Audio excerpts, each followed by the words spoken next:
Hi friends, welcome back to my channel. ఈరోజు నేను మీకు ఇన్స్టెంట్ రాగి ఇడ్లీ అండ్ రాగి దోశ ఎలా చేసుకోవాలో చూపిస్తాను. మనకి జనరల్గా ఇంట్లో ఇడ్లీ పిండి దోశ పిండి ఉంటాయి కదండి.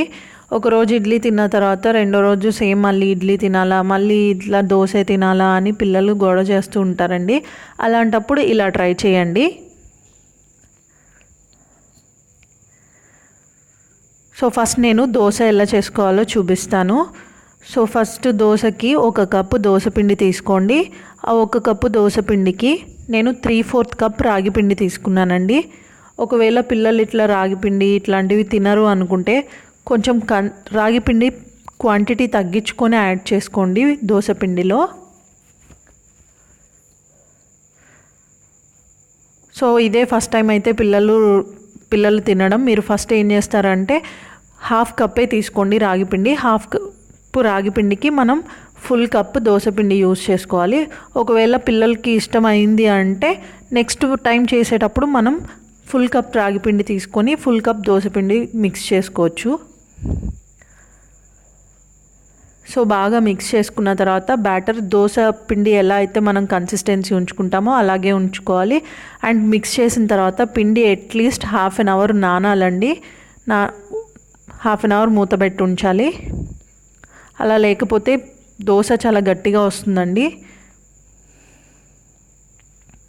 చూడండి కలర్ కూడా చేంజ్ అవుతుంది కదా. నార్మల్ దోశ కంటే ఇది కొంచెం టైం ఎక్కువ పడుతుంది దోశ కాలడానికి.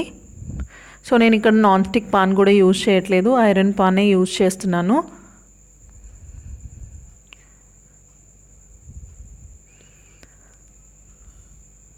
కానీ దోశ మాత్రం చాలా టేస్టీగా ఉంటుందండి. సో ఇన్స్టెంట్గా మిల్లెట్ దోశ ఇలా ట్రై చేయండి.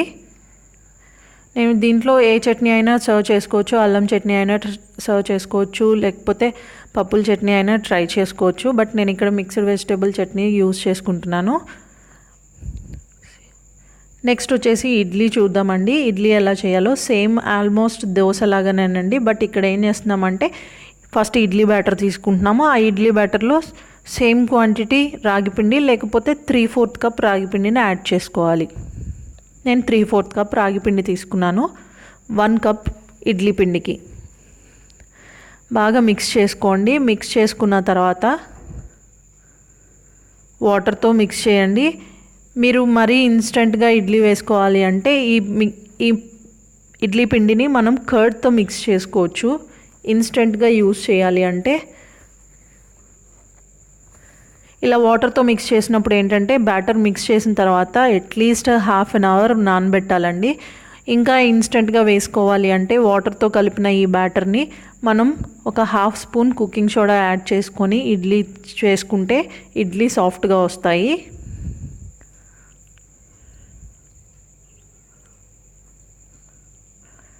చూసారు కదా ఇడ్లీ పిండి కన్సిస్టెన్సీ. అండ్ నెక్స్ట్ ఇడ్లీ ప్లేట్కి నేను గీ రాస్తున్నానండి. గీ రాస్తే ఈ రాగి ఇడ్లీకి ఇంకా టేస్ట్ చాలా బాగుంటుందండి నార్మల్ ఇడ్లీ కంటే. ఆ గీ ఫ్లేవర్ అనేది ఆ రాగి పిండికి యాడ్ అయ్యి టేస్ట్ చాలా బాగుంటుంది. నార్మల్గా మనం రాగి జావ అంటే పిల్లలు సరిగ్గా తినరు కదండి. ఏదో ఒక వేలో మనం పిల్లలకి ఫీడ్ చేయాలి మిల్లెట్స్ అనేవి. అందుకని నేను ఇలా ట్రై చేస్తూ ఉంటాను. చూసారు కదండి ఇడ్లీ కలర్ఫుల్గా కూడా ఉంటుందండి ఇడ్లీ. నార్మల్గా మనం ఇడ్లీ ఎప్పుడు వైట్ కలర్లోనే చూస్తాం, కానీ ఈ కలర్ చూడండి చాలా డిఫరెంట్గా ఉంది కదా. అండ్ ఇడ్లీ కూడా చూడండి పిండి నానబెట్టేటప్పటికి చాలా పఫీగా వచ్చింది. సో మీరు కూడా ట్రై చేసి చూడండి. Please subscribe to my channel.